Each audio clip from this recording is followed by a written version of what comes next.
first of all, let me ask you, what do you already know? Are you already aware of these terms?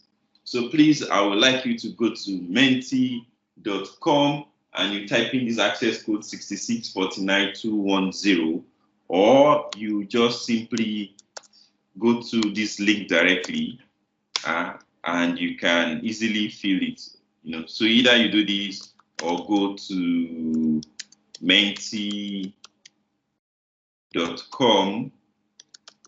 and punch in the code 6649210. So once you do that, the answer is going to pop up. Whatever answer you put in is going to pop up on the screen, and that is going to help us to set the stage for how we are going to address this topic. So I'm hoping to get your answers. Okay. If we get like 3 answers, we'll go. So I'm waiting to see answers pop up on the screen. So what do you already know? Are you already aware of CAPM? Are you already aware of APT? Are you already aware of both of them? Or you are not aware of any of them? So that way I know how I'm going to pace myself and go about covering the topic. So please fill in the poll, fill in the questionnaire.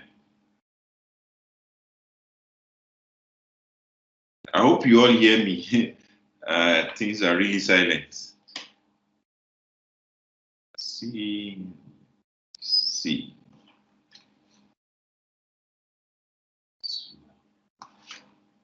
Check out if I can get myself.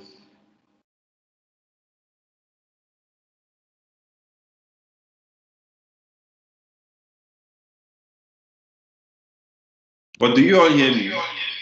Okay, awesome. I see that I hear myself. All right. 2 people have said none of them. Let's wait for 1 or 2 more answers and then I can carry on.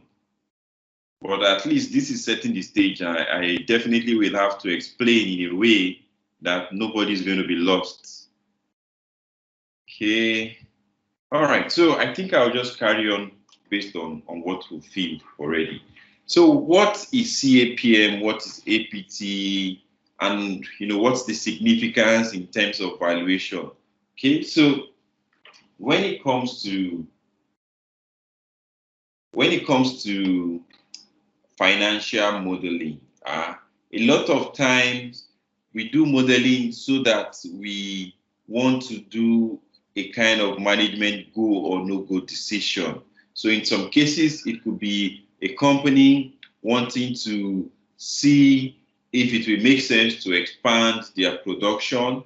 And other times it could be a company wanting to see how their plans, when they plan for the next 5 years, how their plans is going to affect their intrinsic value, which is the valuation, typically DCF valuation anyway. So valuation is always a way of seeing how what the company is doing right now, is of value to the investing community. So there are 2 ways to how to interpret that. As an existing company, how are you able to raise money, and know exactly how much to give in terms of equity to whoever is giving you money? As a startup, when you are raising money and when you are doing your pitch deck, how do you know exactly what figures to quote, as this is what we are worth, or this is how much we need, and then when you give us this money, this is how much equity we are going to give you in return. So valuation is that very super important aspect of a business fundraising, expansion, merger and acquisition. And a lot of times when people who are in the investment space, they are deciding on what to invest in and on how to demand for equity share. They also want to see some kind of valuation being carried out. So on this, since most of you feel say you are not aware, so I'm going to go and pick a much more rudimentary material that I use. So typically there are, when it comes to the valuation models, these are the common ones. So there is the discounted cash flow. I'm sure you've heard of it, DCF model, or well, it's the one you most likely have heard of if you have ever come across valuation before now. So DCF model says when you're investing in a business, when you're investing in an entity, how much money are you going to make out of that thing? So if I'm buying a real estate property, I'm buying a house. DCF says when you buy that house, how much are you going to earn from that house?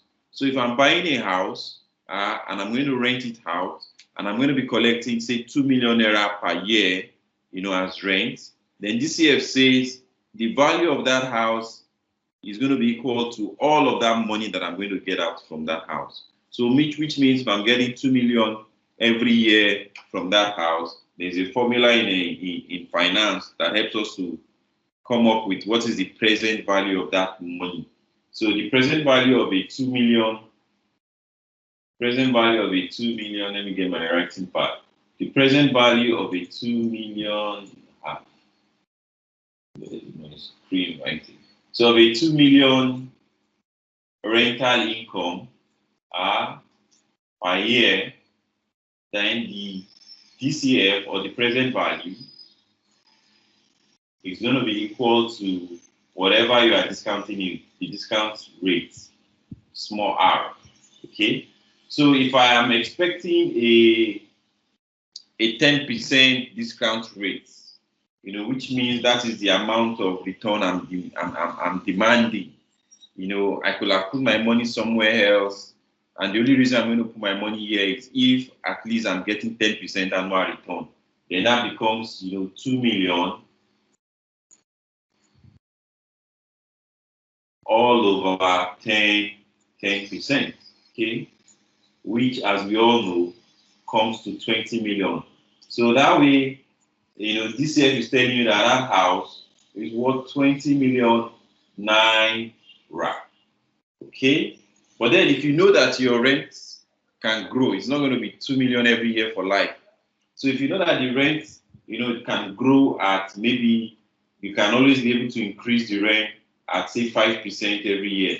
So you collect 2 million this year, and then you increase the rent to 2.1 million next year, and like that. If you know that you can be able to grow your income, then the formula becomes, another, we call it growing perpetuity, which is going to say, okay, you know what, I'm able to collect 2 million, but that 2 million is going to be growing at a rate. So 2 million, that is growing, even though I'm demanding 10%, but that 2 million grows at 5%. So that is the thing about it. It means R minus the growth rate. That growth rate is this G. Okay. So it's a very practical, it applies. People use it even for masters. If they want to go do an Ivy League masters, they check out, okay, what's going to be the salary I'm going to be getting, after I graduate from this masters, and at what rate is it going to grow? And then they use that to calculate. And if you do this now, this becomes 2 million all over 5%, which ultimately says the house is worth 40 million naira. So all of these things that we do in financial modeling, they have practical application. It's just that most of us, we don't do that in our own personal investment decisions. But the people businesses who this is what they do for professionally, they do all of this. And so real estate investment firms, a whole lot of all these companies who this is what they do for a living, investment firms, private equity firms. They do all of these. They do this and some other things to have, it's part of their due diligence. So they are able to see things on paper, first of all. Even if they are not going to follow them, it gives them a sense of direction. And more importantly, it helps them to discriminate between opportunities. They're able to see, which of all these 5 or 6 different investment opportunities is the better for them. So back to what I'm saying, DCF, is the one that says, so I'm going to just go back to, I'm going to open my writing pad. Let's see. I'm going to be able to write, and then you'll be able to see my screen. Welcome to those who are just joining. There's a poll that is up. I would like to also get your own answers so that as I carry on, I will factor in what everybody's stage is. So please go to menti.com, use the code 6649210 and punch in your answer. You can also fill in via the link that I've shared, and I'm resharing again in the chat box. That way I can also capture your answer. So, okay, great. Seems everybody is in the, I'm not aware of any of these two. So not a problem. That's why I'm beginning to go slowly at the answers now. At the presentation. So I'm going to turn on my writing material. So what do we mean by valuation? So valuation is what is a business worth? And like I've told you, people also use it for what is a financial project worth.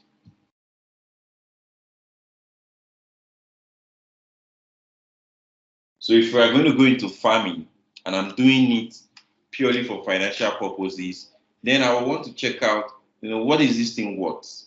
All right. So these are what we use valuation, or this is a very simple way to define valuation. Now, when we talk about valuation itself, there are different methods, valuation methods.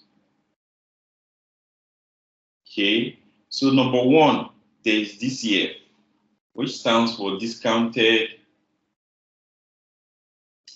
cash flow.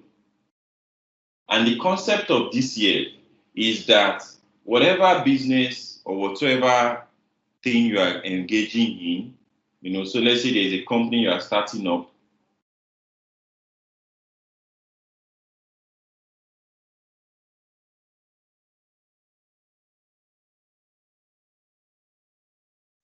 ABC Limited, right? So whatever company you are starting up, DCF says you are starting a business in year 2020. This business is going to be generating money into the future. So in year 2021, you're going to have some cash flow, free cash flow. So let's call that cash flow 1. In year 2022, you're going to have another money that your business is generating, and like that. So this business keeps generating money for you. Okay, so DCF says all the money that this business is going to generate for you, let us discount it to present value, in today's value. That's the meaning of present value. Okay, so DCF says if we discount it to today's value, let me just rewrite this.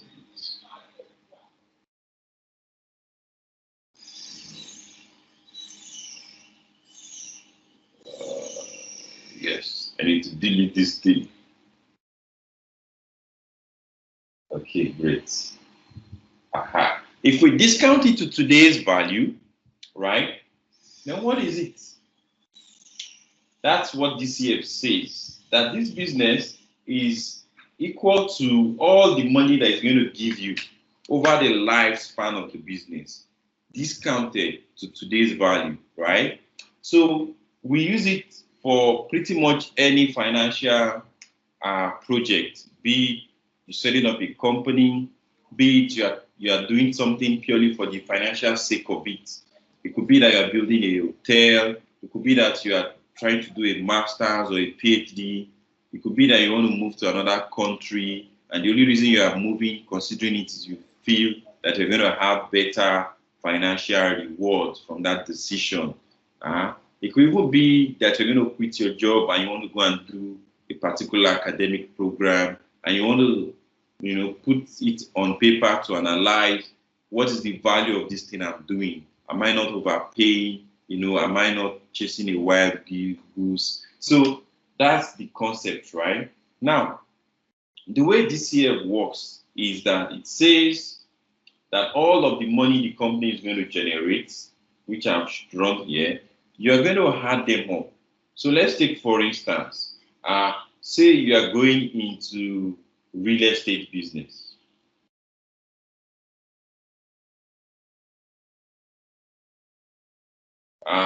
So if you go into real estate business and someone wants to sell for you a property, okay, so property A. So now this property that someone wants to sell to you, there's another property that you could buy to, property B. So now they are asking from you the same amount. So to buy this property is going to cost you 50 million naira. That's the cost. Now, you want to know what is the worth of these properties. So that's what we mean by valuation. You yourself, you need to find a way to know what is this property worth, right? If you have any question, please, you can type in the question box. You can, raise your hand. You can. So you want to know what is this property worth. Now let's try and do something interesting. Let's say property A is going to give you of, say, 2 million a year. Okay, so that's property A. Now, property B is going to give you, say the same, it's going to give you 1.5 million a year, but it is in a very high value, high growing environment. It's in somewhere where it's going to grow. You can increase rent, grow at 10, let's say you can be able to increase your rent at 5% yearly. So maybe it's somewhere in a very rapidly developing part of the States. So even though your starting rent is small, you know that you can grow the rent at 5%. You can keep increasing rent. It's not like some places where, there's no more expansion. Whatever rent you are collecting is going to be flat for a really long time. So how then do I find out the worth? Okay, so let's move on to Excel and let's go and check out how, when we use DCF, how you're going to approach it. And then there's also another model called COMS. But let's start with DCF since most of you are not familiar with this. And then also the CAPM I'm talking about actually relates to DCF. Okay, so I'm going to, you've seen this, you have two options of between two properties. Property A gives you 2 million per year rent. Property B is going to give you 1.5 million per year rent, but will grow at 5% yearly. They want to sell each property to you at 50 million naira. You can only buy one of them. So you want to know which one should you buy. And apart from that, you even want to know what is the worth of that property? How much money are you going to be able to make from it? Is it even a good decision to buy it at all, to buy any of them at all? So what do? I move on to Excel. Because most of you are not, you're in the questionnaire, you said you are new. Okay, someone is aware of also, but since majority fall under number 4, so I just have to throw away what I was planning to use because this is going to be above the head of many of us. And so let's just open a blank Excel file and then let's think about how all of these things translate to real life for everyone easily. I'm using real estate because every one of us can understand it before I now transition to talking about a company, in itself. So let's say we property A, yeah, property A. So starting from present is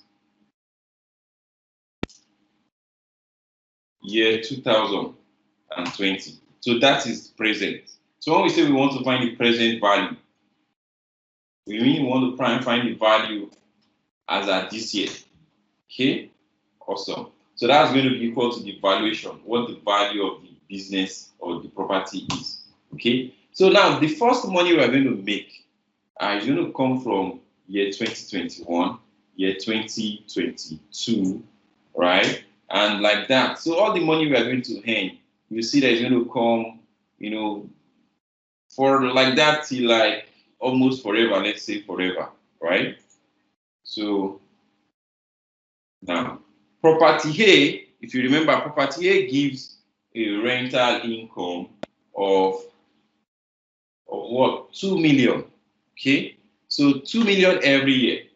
Very easy. All I have to do is just type 2 million. That's my rent that I'm getting every year. And I drag it down. So that's what I'm going to be getting every single year, So now, what is the worth of that money? So what is the present value of all that money? I've already written the meaning of present value. So what is the present value of this cash flow that is coming to me every year? So there's a formula for that. The formula is this.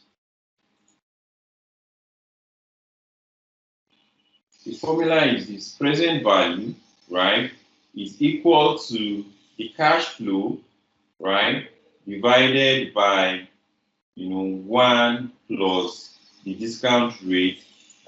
So the cash flow at time what? Raised to power time. So that will give us the present value. So if, for instance, now, if I'm making 2 million next year, which next year means t is equals to 1.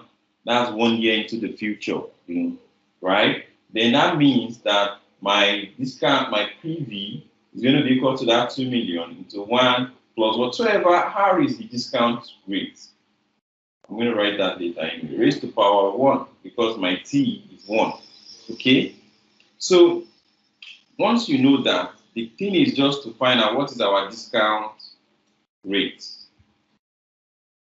Okay? So our discount rate, let me just, so I can, if what discount rate is, what are you demanding as returns? If I am demanding 12% return, if I'm never going to give you my money, if I'm never going to invest my money in your business, except I'm going to get a 12% return, then that is my discount value. So are you getting the whole explanation? So let's say the 12% I mentioned, that is my discount rate. That is what I am demanding. That's what I'm okay with as return before I can put my money in this property or in this business, right? So once I know that, then we can do the formula together. The cash flow, right, divided by the, into bracket, 1 plus the discount rate. I'm going to make that, absolute because I intend to drag. And then raised to power my keyboard. Raised to power 1. But that 1 is because it's the year minus this year, 2020. So that's going to get me the time into the future, right? So if I, like now, if I evaluate just this, you see it comes to 1, right?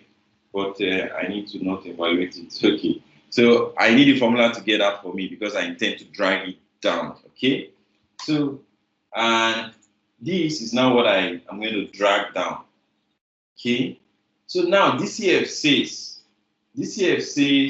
that DCF, which is discounted cash flow,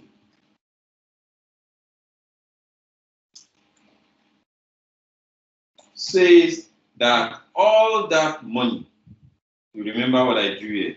So all of this money, I'm going to add them together. I'm going to add all those money that is coming from that business. And the total is my DCF. So that means I'm going to add up all of this money. So I'm going to add everything, okay? And whatever it comes to as total is the value of the property. So that's what DCF says. This is what that property is worth. So DCF is saying this property is worth 16,660,000. You get your logic.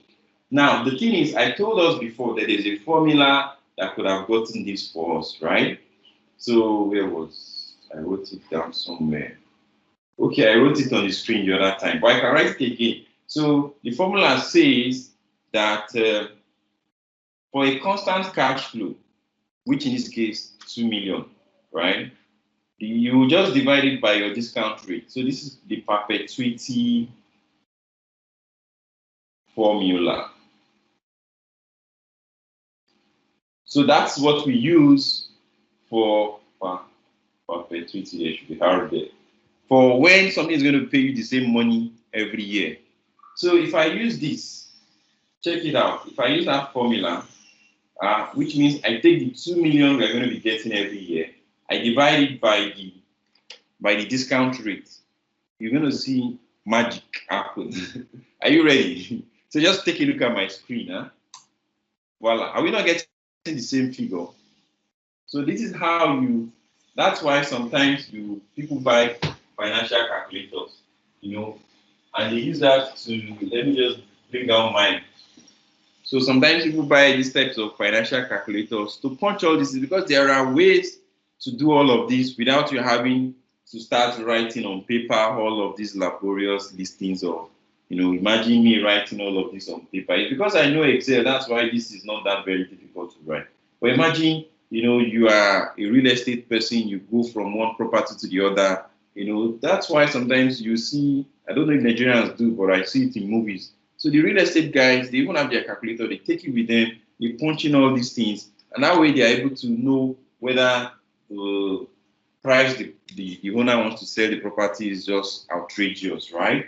Okay, so great. Now that we've established that, let's talk about property number 2, right? So property number 2, I'm going to just copy this and I'm going to paste it. I'm going to just scroll here and paste here. Okay, so property B. So property B, what's the story about property B? So property B is going to be paying you 1.5 million a year, and it's going to grow at 5%. Okay, it's going to grow at 5%.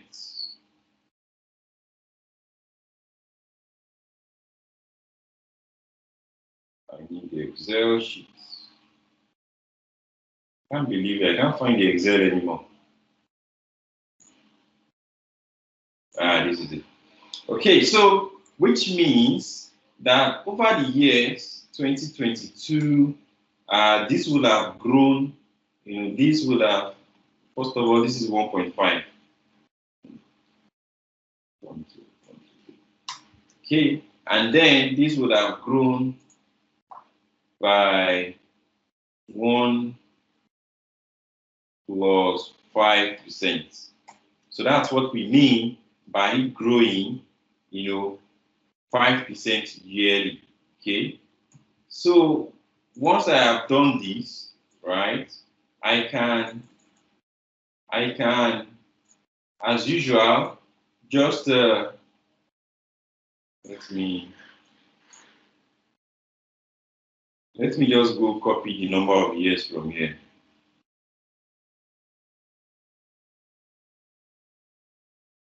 Okay, great. So now that I've copied the number of years, I'm going to simply double click this to drag it down. So you see it's growing, right? And then I'm going to again do the formula to get the present value. So we all know the formula, which is, days divided by. So I'm just going to copy this formula.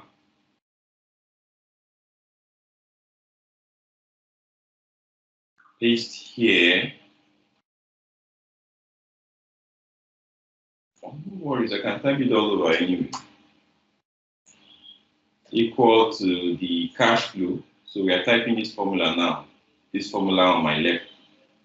Divided by 1 plus the rates, the discount rate, then raised to power, the number of years into the future. So 2021 minus 2020. Present year is 2020. Okay. So this I drag down. Okay. So this is the PV of the cash flow, right? And then if you remember what we said this year, it says I should sum all that money. So if I sum all this money, right, see what it comes to. This one is worth 21.428 million naira. And then again, I told us there's a formula I could have used. So CF, right, into R minus G, growing perpetuity formula.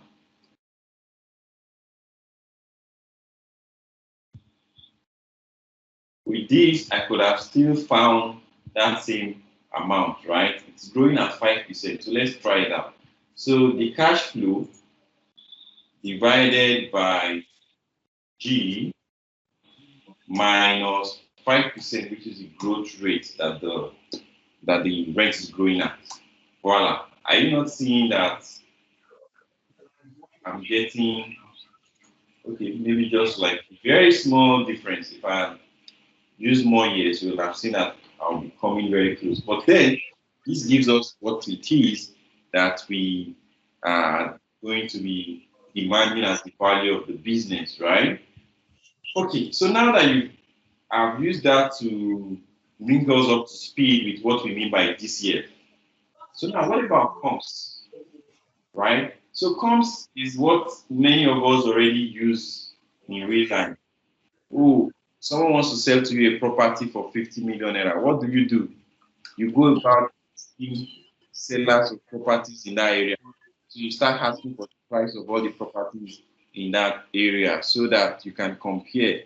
If neighbors are selling the properties in that place for 40 million naira for similar property, then you will feel that what that person is selling to you, is going to be 40 million thereabouts. It should not be 50 million. But if other people around that place are selling their property for 100 million, you'll become afraid. So you'll be like, why is this person selling for 50 million? Imagine somebody telling you to come buy a land in Lekki for 10 million naira per plot. You will not want to believe it because you have an idea of what the property is there sell for. So comps is where you are comparing. You are comparing what you are evaluating, the property or business you are valuing against businesses already selling, in that space. So now that I've explained all of this, how is it related to a company's financials? So back to what I should have started with originally, assuming you guys have not filled this thing and made me be aware that most of us are not aware yet of CAPM and APT. So now that I've brought us up to stage to the foundation of what it is we are trying to do. So when we do a company's forecast, right, what we are doing is we are forecasting for specific years into the future, right? So we are forecasting that this business is going to grow, this and that. So now, when we too need to calculate all the cash that you see, at least you can see a similarity between what is the present value of the business's cash flow, right? Which is similar to what I did with that rental property, right? So you know how much is coming in, and what do? You do the present value, okay? So now the thing is that when it's a company, there is a way to calculating what the discount rate is. The discount rate is usually called, so the discount rate for a company is usually called WACC, which stands for weighted average cost of capital. And why? Because a company has two kinds of capital. So you will have equity capital, money that you're using to fund your business, that is generated from people putting equity, investors, that we don't make it very difficult for those watching the recording and even ourselves as we are here. So equity capital, and then there's also debt capital. You borrow money from the bank or from some lender. So these are two sources of funds that are your capital source. So weighted average cost of capital says, then you're going to find what is the average to know what your cost of capital is, which is going to be your discounting factor, your discount rate, I mean. Remember what I said about that real estate property, that if I'm going to buy it, if I'm demanding for 12%, that means me as an investor, and my cost of that, my money that I want to put there is 12%. If you're not going to be able to afford, pay that my cost, I'm not interested.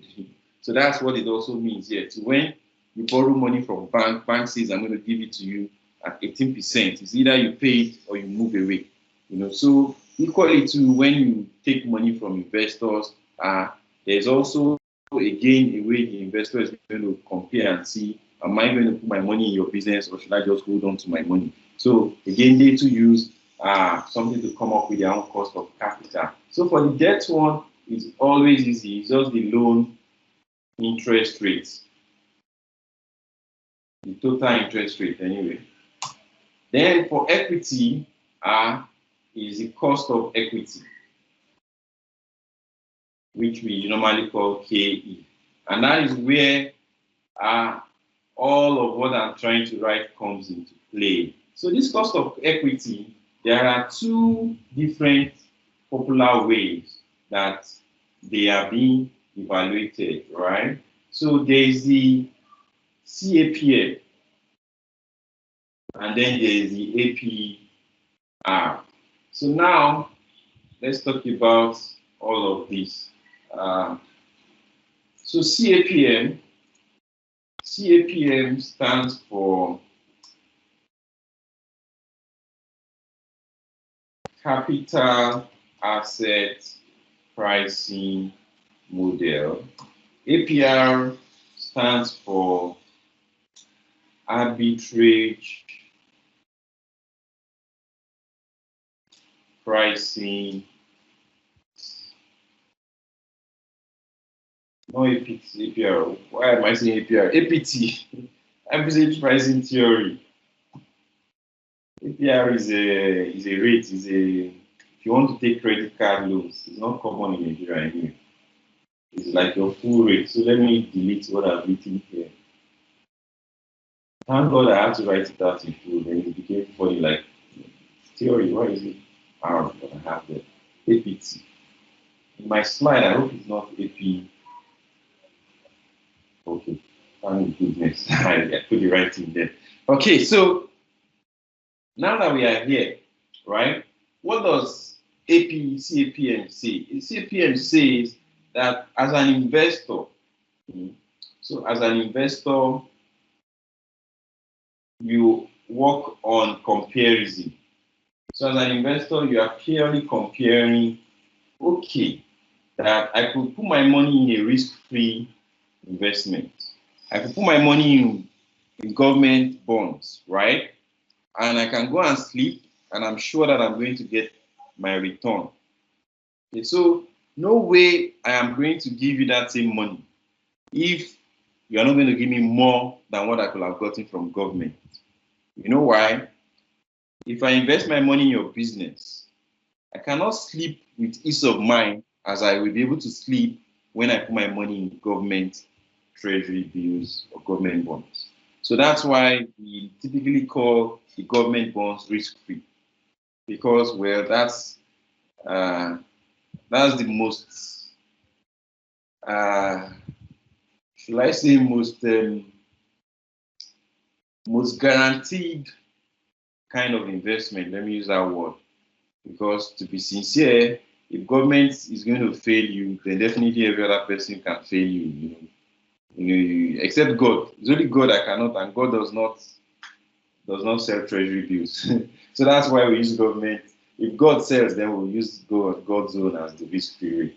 So it says as an investor, this becomes your floor rate. So you want to demand a premium, something above that. So I'm going to be like, okay, now that I've known what I can get risk free without losing my sleep, without sweating, without being worried that people might embezzle my money, or the business can collapse, or the building can collapse, or the government can, something bad can happen anyway. So I'm going to be saying, okay, before I can feel motivated to put my money in yours, I need you to pay me something above that floor rate. So there's a formula that CAPM works with. So the beta into total market return minus the risk-free rate. So which says that again, the entire market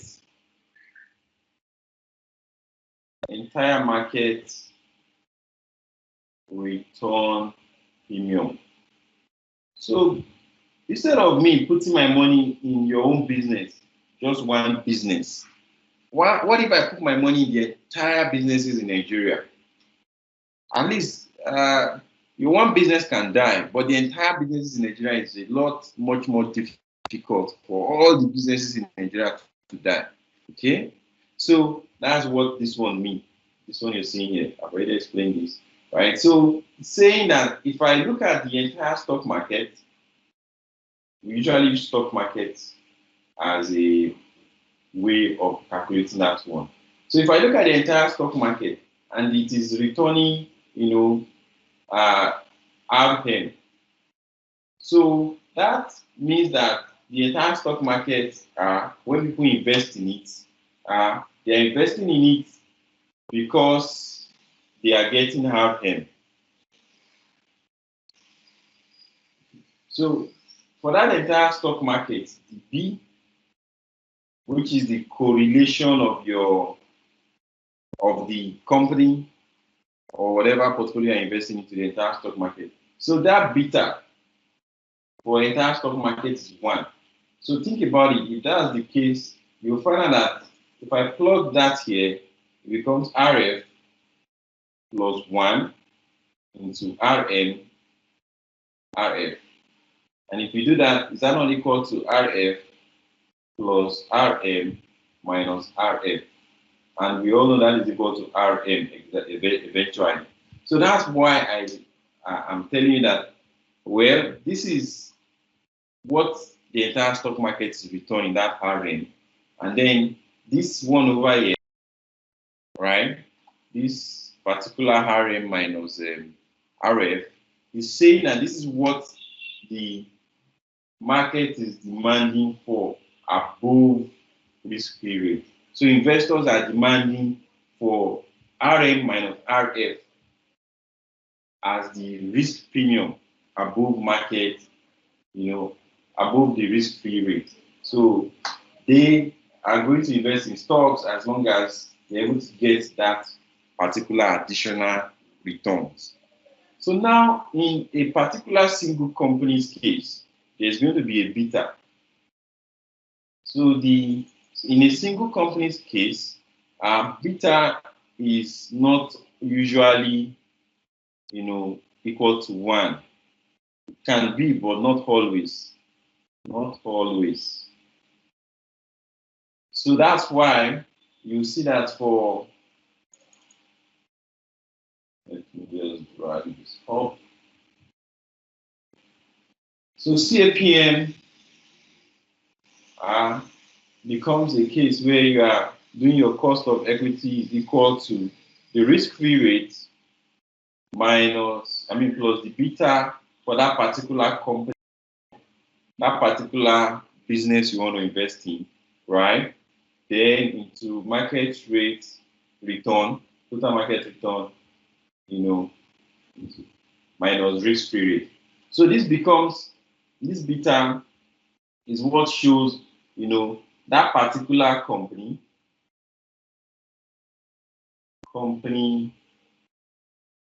vis-a-vis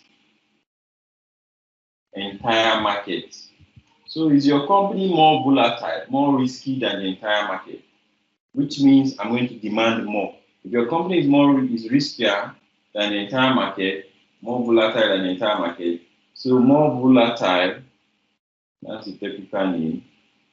Your business can close, can go up, can go down, more volatile than the entire market, then beta is going to be greater than 1. If your business is less volatile, you are in a particular sector where things are a bit more stable. So in developed markets, it could be like utilities. In our own market, it could be you are in food business. No matter the recession that happens, people will eat, man must work. Okay? So you will find out that your beta can actually be less than 1. Okay? So that's how CAPM evaluates help you as an investor to know what the cost you should demand for the equity you are putting into that business is. So APT says that this is not representative of reality. So APT says, arbitrage pricing theory says that, a company can be affected by more than can be affected by a lot of factors, and that it is foolish to ignore those factors, your cost of equity. So, a company can be affected by politics, can be affected by political influence. So politics, let's say politics, right? It can be affected by the industry it is in. And unfortunately, that CAPM does not factor in all of that, does not differentiate whether you're in one industry to the other. It can also be affected by what we call liquidity, people's interest in that industry. Imagine me buying a land in my village in Ondo State versus buying a land in Ibejuleki, or even in somewhere in Lagos, definitely anyway. You'll find out that I can put the land in my village for sale, and 6 months I'm still looking for buyer. And I can put my land in Lagos for sale. In fact, without me putting my land in Lagos for sale, some people can go and sell it for me. They'll be like, this one doesn't need the land, though, and he has not built on it. Let us sell it for him. So that's how bad it is, So liquidity, and there's a whole lot of other things too, that APR says you should factor in demanding for your cost. So for me now, before I'm going to go and buy a land in my village, maybe I have 20 million naira. Me buying 20 million naira worth of land in my village versus buying, right? I'm only going to buy it in my village if in my calculation I can see that I factored in the fact that the liquidity is low. So that means if that land that I'm buying in Lagos for 20 million naira, if I'm going to be able to sell it for 30 million naira next year, and the land that I'm buying in my village for 20 million naira, if I'm also able to sell it for 30 million naira next year, I'm going to buy the Lagos one. But if I'm able to sell the one that I'm buying in my village for 50 million naira, while Lagos one for 30 million naira, I can start to consider buying my village one. That time I'm able to see that even though it might be illiquid, the extra time, the wait is what the benefit that I'm getting in addition compared to Lagos. So that's how it all plays out, right? So there are very common existing models that are this CAPM, this APR. So there is a French farmer. French farmer is actually the most common. So let me it's almost time. So I'm just going to throw for you some links so that you can read at your own convenience. Since many of us say we are not familiar with this, but I just want to show you that the most common one is this French farmer model. So arbitrage pricing model is simply a multi-factor model, a model that says that more than one number of factors, unlike CAPM. CAPM just says that only one factor is important, how your company changes vis-a-vis the entire market. That's that big time, and that risk premium. Whereas APT says, there is a whole lot of things that you should also factor in.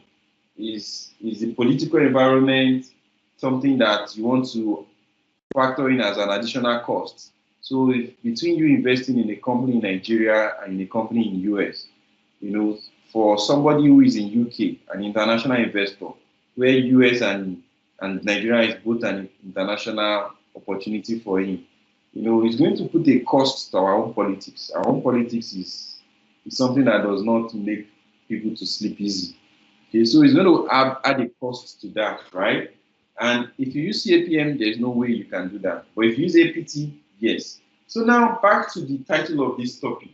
Why then, when you are doing modeling, why then do we typically use CAPM, and how do we relate this to reality? So if you notice in pretty much all financial models, especially when we are trying to go by the training, nobody will do a training for your financial model and use APT. Otherwise, people's head will bust. And even in life projects I do, we still use CAPM, but the truth is that that's where reality comes in. Everybody knows it's not accurate. Everybody knows it's not even close to accurate. We are just doing due diligence. We are just doing something that you can explain to somebody else. Something you can show the board and explain them and they can understand. That's pretty much what CAPM makes possible. So if you read the link I have sent, the advantage of CAPM is the fact that it's easy to explain. It is easy to compute APT. What are you going to put as the political factor or cost in Nigeria? Are you going to say it's 4% or 5%? That's going to cause endless debates. There is no formula to come up with that. So those are the things that make APT not so common. But the truth is that in your head, you should be doing APT. Even if you are doing CAPM on paper, in your head, you should be factoring that even though this is what you are doing, the one factor CAPM, the reality is that there is industry, there's politics, there's a whole lot of other things that is going to influence the outcome of this business opportunity. I'm going to factor that in. So when I'm comparing two companies, and one is in Nigeria and the other one is in US, and they are all having the same value CAPM wise, I am not going to treat them as equal. I'm going to be realistic. I'm going to bring in reality and say they are not equal. Some CAPM values are more equal than the others. And what that equality discrimination is going to stem out of is you understanding that there is APL, there are other factors you need to put in your head, even though you are not putting them on paper. Okay, so in real life, when I do this for companies, especially the private equity firm, I notice the managing partner, does some things like this in her head. So she says, okay, she's seeing on paper what we have done, but she's going to maybe add a little more to this particular one's cost. So she does it, even though there's no way for us to explain a formula around it. And that's the truth. So reality is always that you have to factor in what APR normally will. And if you are the sole decision maker, you can even do your APR. So that's why investors like, so I have worked for a hedge fund before, so help them with a return driver model. They use APR. So because they are not going to present to any board. In fact, the more complex their investment strategy, the more that the people giving them mandate are going to be much more convinced in the rigorousness of their analysis. So they use APR more. So when I was working, in fact, what I worked on was called return driver model. So we had like over 60, I think over 100 factors that they were considering: population growth, they were considering politics, they were considering demographics, they were considering lifespan, they were considering forecast of some things, GDP forecast. There were a whole lot of things they were considering in coming up with the factors that we use to evaluate, what is the kind of return we should seek for in this opportunity versus another opportunity. So my time is up. I hope you enjoyed. At least I hope I've not spoken above our heads. Any questions at this junction? I'm just going to quickly try and grab some links for people to read. If I had known that many of us will not, are going to be people who are not already familiar, I would have got up more links for you. But nonetheless, the ones that I am sharing can be useful too. So you can read them to have a little more practical insight